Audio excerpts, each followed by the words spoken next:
She was sitting on the cold bathroom floor at 2 in the morning, her back pressed against the bathtub, her knees pulled to her chest. The lights were off. She didn't have the strength to turn them on. She hadn't eaten in 2 days. She hadn't slept in 3. And she had finally run out of tears. Her name was Claire. She was 34 years old. And that night, she whispered something into the darkness that she hadn't said in years. Jesus, if you're real, please, I can't do this anymore. She didn't expect anything to happen. To anyone looking at Claire's life from the outside, everything seemed fine. She had a decent apartment, a steady job at a nonprofit she believed in, a few good friends who loved her. She was the one people called when they were falling apart.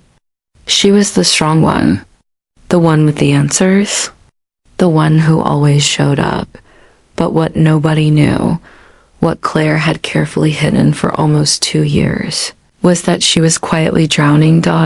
It had started when her mother got sick. Stage 3. The word cancer had entered their family like a cold wind that never left. Claire had driven 4 hours every weekend to sit by her mother's hospital bed, hold her hand, read her psalms out loud, even when her mother was too exhausted to open her eyes. She had been strong through the chemo, strong through the hair loss, strong through the moments her mother had whispered, "I'm scared, baby." Claire had been strong through all of it. And then her mother passed on a Tuesday morning in October.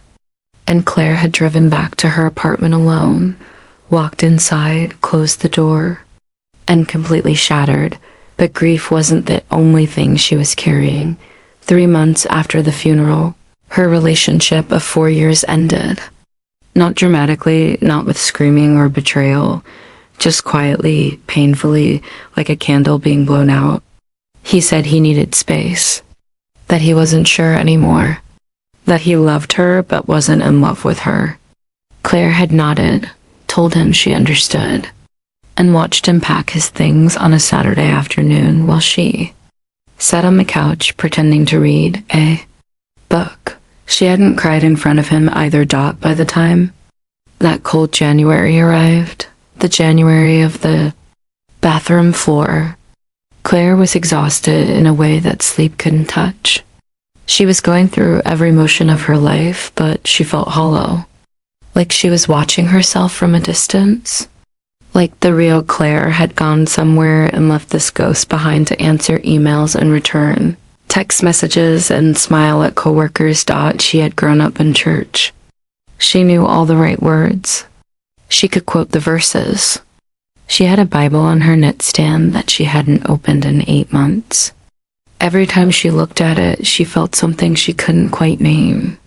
Not anger, not doubt, just distance, like God was on the other side of a very thick, very cold piece of glass, and no matter how many times she pressed her hand against it, she couldn't feel him. That was the loneliest feeling she had ever known. On the night of the bathroom floor, she had gotten a phone call from her aunt, her mother's sister, asking if she was doing okay. Claire had said yes, of course, I'm fine. And after she hung up, something just broke. She slid down off the edge of her bed and sat on the floor. And then she crawled to the bathroom. And then she just stayed there in the dark.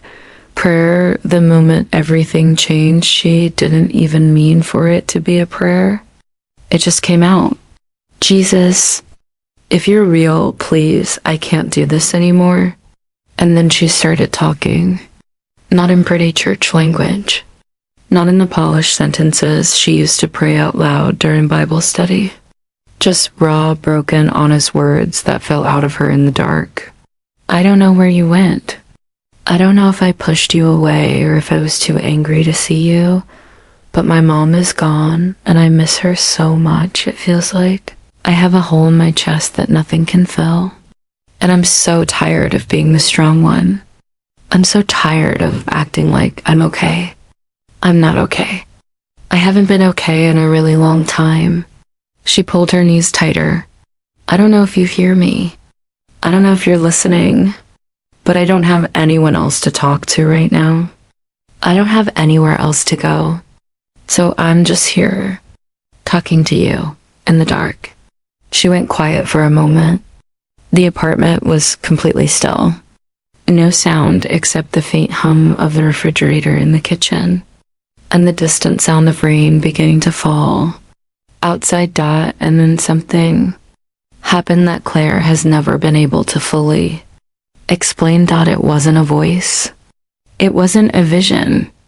It wasn't anything dramatic that you could put in a movie. It was more like warmth, like something shifted in the room, like the air itself changed.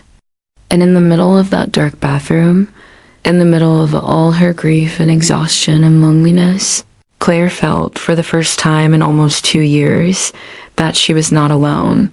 And then a thought came to her. Not loud, not booming. Just clear. Just simple. Just 3 words right in the center of her chest. I never left.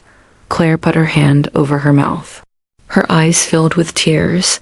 Not the desperate, suffocating kind she'd been fighting all night, but something softer. Something that felt like release. Dot, she stayed on that bathroom floor for a long time. And she kept talking. And she kept crying. And somewhere in the middle of it all, she started to feel something she hadn't felt in months. She fell asleep right there, her back against the bathtub. She woke up to morning light coming through the small frosted window above the toilet. Her neck ached. Her back ached. But she felt strangely, inexplicably rested. She made herself coffee for the first time in a week, and she sat at her kitchen table and she opened her Bible. She didn't open it to any particular place. She just let it fall open. It landed in the Psalms, Psalm 34. And the first verse her eyes fell on nearly stopped her heart. The Lord is close to the brokenhearted and saves those who are crushed in spirit. She read it 3 times. Then she started crying again. Good tears. The kind that clean something.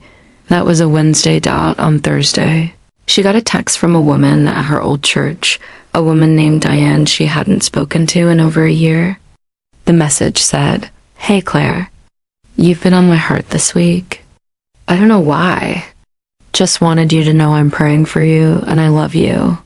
Claire stared at that message for a long time. On Friday, she went back to church for the first time in 8 months. She slipped in late and sat in the back and barely said a word to anyone. But when the worship team started singing, she felt it again. That warmth, that presence, that sense of being known and held and seen. She cried through 3 songs. The woman next to her quietly passed her a tissue without saying a word. And Claire laughed a little through her tears. And it was the first real laugh she'd had, and she couldn't remember how long. The pastor's message that morning was on grief. Of all things, he talked about how Jesus wept at Lazarus's tomb. He didn't rush past the death. He didn't skip straight to the resurrection. He stopped. He sat with the grief. He wept with the people who were weeping. Claire felt like that sermon had been written just for her. Over the following weeks, things didn't become perfect. The grief didn't vanish. The loneliness didn't disappear overnight. There were still hard mornings and hard nights and moments when she missed her mother so fiercely it felt physical, but something fundamental had shifted. She was no longer carrying it alone. She had brought her broken pieces to the only one who could hold them all, and he had shown her gently and unmistakably that he had been there all along, that he had never turned away, that he had been waiting in that cold bathroom with all the patience of eternity for her to finally whisper his name. She started calling Diane back. She started going back to church on Sundays. She started opening her Bible at her kitchen table in the mornings, not out of obligation, but out of hunger. She started journaling her prayers, messy, imperfect, honest conversations with God that sounded nothing like the polished prayers of her childhood, and felt infinitely more real. A year later, Claire started a small grief support group at her church. It met on Tuesday evenings in one of the back classrooms with folding chairs and bad coffee and people who were broken in the exact ways that Claire understood. Because she had been broken that way too, doubt she didn't lead it by quoting verses or offering easy answers. She led it by showing up, listening, and saying over and over, in as many ways as she could, "You are not alone. I have been on that bathroom floor, and Jesus met me there, and he will meet you too." She still misses her mother. She doesn't think that part will ever fully go away. She doesn't think it's supposed to.